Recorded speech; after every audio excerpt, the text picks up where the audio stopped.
नमस्ते बच्चों। मैं doctor D P. Goswami, SPC government college Ajmer. आज आपको आधुनिक भारतीय इतिहास लेखन के प्रमुख उपागम के बारे में अपनी बात कहने जा रहा हूँ। यहाँ उपागम से तात्पर्य वे कौन सी विचारधाराएं हैं जिसके अनुसार इतिहास लेखन का कार्य हमारे यहाँ पर संपादित किया गया है। जैसा कि आपको विदित ही है, जो इतिहास लेखन या हिस्टोरियोग्राफिक है, हिस्टोरियोग्राफी जो है वो उन ऐतिहासिक परिस्थितियों की व्याख्या करती है जिनके प्रमाणों को लेकर किसी भी प्रकार का कोई प्रश्न चिन्ह नहीं उठाया जा सकता है। यहाँ तक कि हम ये कह सकते हैं कि तर्क वितर्क से उपजे सामान्यकरण को प्रदान किए जाने में हिस्टोरियोग्राफी का बहुत बड़ा योगदान होता है। इसके अनुसार नवीन प्रमाणों के साथ साथ मौजूदा प्रमाणों की नवीन व्याख्या या स्पष्टीकरण सहित अतीत की एक नई समझ प्राप्त की जा सकती है। इसका अनुसरण करने के लिए उन तरीकों एवं शैलियों के प्रति संवेदनशीलता की आवश्यकता है जिसमें उस समय के लोग जीवन यापन करते थे और अपने अतीत के बारे में सोचते थे। इतिहास लेखन के उपागम ज्ञान के रूप में इतिहास को समझने की भूमिका बन जाते हैं। व्यापक रूप से इतिहास के 4 संप्रदाय या स्कूल जिसे हम कह सकते हैं वो हैं। पहला है औपनिवेशिक, जो उपनिवेश के जिस समय भारत पर औपनिवेशिक शासन था वहाँ के विद्वानों द्वारा यह लिखा गया। दूसरा राष्ट्रवादी, जो स्वतंत्रता के पश्चात या स्वतंत्रता से पूर्व के जो लेखक थे उन्होंने इस पर अपना इतिहास लिखा। एक है मार्क्सवादी एक विचारधारा है जिसके अनुसार इतिहास लेखन हुआ है। इसी प्रकार से अधीनस्थ या उपाश्रित, यह एक अलग विचारधारा या स्कूल है जिसके अनुसार इतिहास लेखन किया गया है। इसके अलावा इतिहास लेखन के 2 अन्य संप्रदाय या संप्रवादी एवं कैम्ब्रिज भी हैं। अब हम आपको उपनिवेशिक उपागम के बारे में अपनी जानकारी थोड़ी बात कहने जा रहा हूँ। उपनिवेशिक उपागम या इतिहास लेखन 2 अर्थों में प्रयोग किया जाता है। एक औपनिवेशिक देशों के इतिहास से संबंधित है, जबकि दूसरा ऐसे कार्य की ओर इशारा करता है जो प्रभुत्व की औपनिवेशिक विचारधारा से प्रभावित था। आज अधिकतर इतिहासकारों ने औपनिवेशिक उपागम के दृष्टिगत इतिहास लेखन का कार्य किया है। इसमें जो प्रमुख लेखक हैं वे James Will, Mount Stuart, Elphinstone, Vincent Smith एवं अन्य जो लेखक हैं वे औपनिवेशिक उपागम के उचित उदाहरण के रूप में जाने जा सकते हैं। इनके वर्णन में भारत को अवरुद्ध समाज, पिछड़े सभ्यता एवं सांस्कृतिक रूप से निकृष्ट दिखाया गया है, जबकि ब्रिटेन को उत्कृष्ट सभ्यता एवं उन्नत विज्ञान एवं प्रौद्योगिकी वाले देश के रूप में महामंडित किया गया है। ये अधिकांशतः ये 19वीं और 20वीं शताब्दी के दौरान इसका लेखन कार्य हुआ है।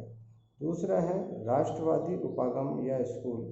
इसके अनुसार इतिहास को जो लेखन प्रक्रिया है उसको मतलब राष्ट्रवादी उपागम का जो विकास है वो औपनिवेशिक उपागम से सामना करते हुए प्रत्युत्तर उत्तर देने के दृष्टिकोण से इसकी रचना हुई है। यह भारतीय लोगों और उनके ऐतिहासिक अभिलेखों की औपनिवेशिक झूठी निंदा के सम्मुख राष्ट्रीय आत्मसम्मान के निर्णय का एक प्रयास है। इस उपागम के इतिहासकारों ने मौजूदा ऐतिहासिक स्रोतों के विश्लेषण के आधार पर औपनिवेशिक ऐतिहासिक विवरणों की असत्यता को सिद्ध करने का प्रयास किया है। भारतीय इतिहास के राष्ट्रवादी उपागम को ऐसे उपागम के रूप में विवेचित किया जा सकता है जिसने राष्ट्रवादी भावनाओं को बढ़ाने में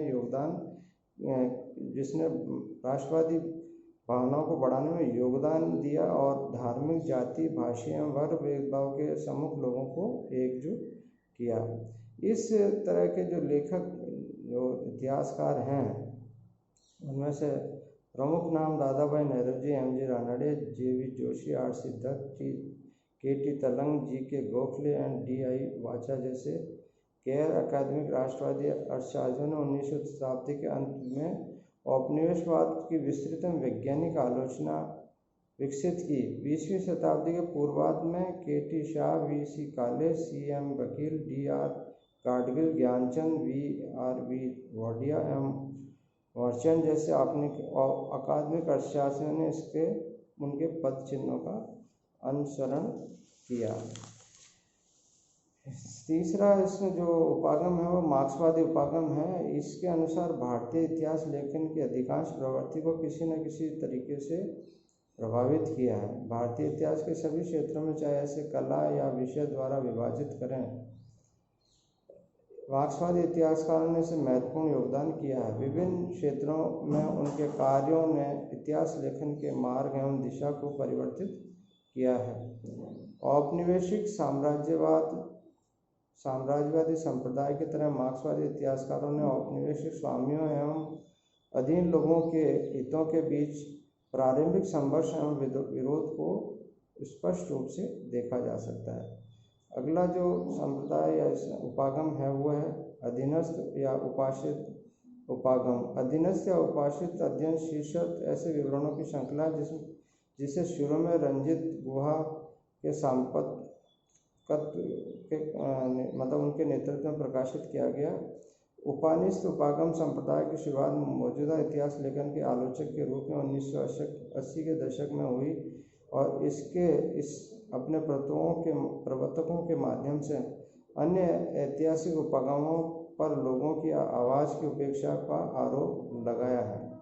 इसके अलावा सांप्रदायवादी उपागम है। राष्ट्रवादी इतिहासकारों के बाद सांप्रदायवादी इतिहासकारों ने मध्यकालीन भारत और औपनिवेशिक काल के पाठ्य पुस्तकों के औपनिवेशिक इतिहास लेखन तथा स्वयं को पूरी तरह से सीमित किया है। भारतीय सांप्रदायवादी इतिहासकारों द्वारा निर्मित सामान्यकरण को ब्रिटिश इतिहासकारों और विशेषज्ञों के लेखन से ढूंढा जा सकता है। इसके अलावा है कैम्ब्रिज स्कूल उपागम। कैम्ब्रिज स्कूल उपागम का मत है कि औपनिवेशिक काल के दौरान भारतीय समाज मूलतः क्षेत्रीय एवं लंबवत भागों द्वारा चित्रित हुआ और भारतीय राजनीति का स्थानीय एवं क्षेत्रीय सरदारों के बीच गुटीय शत्रुता एवं प्रतिस्पर्धा द्वारा सीमांकन हुआ। इस प्रकार उनके मतानुसार औपनिवेशिक शासन के अंतर्गत मूलभूत विरोध साम्राज्यवाद और भारतीय लोगों के बीच नहीं था, अपितु भारतीयों के बीच था। इसके अतिरिक्त कैम्ब्रिज स्कूल के इतिहासकार कहते हैं कि भारतीय राष्ट्रवाद भारतीय लोगों का औपनिवेशिक शोषण के विरुद्ध संघर्ष का उत्पाद नहीं था, अपितु ब्रिटिश शासकों द्वारा प्रदत्त लाभों को प्राप्त करने के लिए भारतीयों के बीच था। राष्ट्रीय आंदोलन के नेता महान विचारों से प्रेरित नहीं थे, अब तो उनके पश्चात मिलने वाले भौतिक लाभों एवं शक्तियों से प्रेरित थे। इसके बाद इसके अतिरिक्त एक और उपागम है उदारवादी एवं नव उदारवादी और अंतिम है नारीवादी उपागम।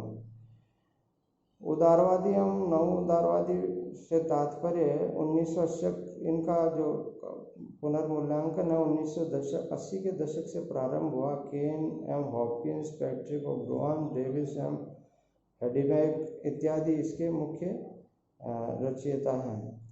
नारीवादी उपागम में लगभग सभी मुख्य प्रवृत्तियां औपनिवेशिक से लेकर अधीनस्थ उपासित उपागम इतिहास में महिलाओं की वास्तविक स्थिति, भूमिका, दर्जा योगदान को स्पष्ट करने में असफल रही। इतिहास में महिलाओं के योगदान को लेकर लेखन 1970 में महिला आंदोलन से माना जाता है, जिसमें भारत में महिलाओं के अध्ययन के अभ्युदय हेतु संदर्भ एवं आवेग प्रदान किया गया।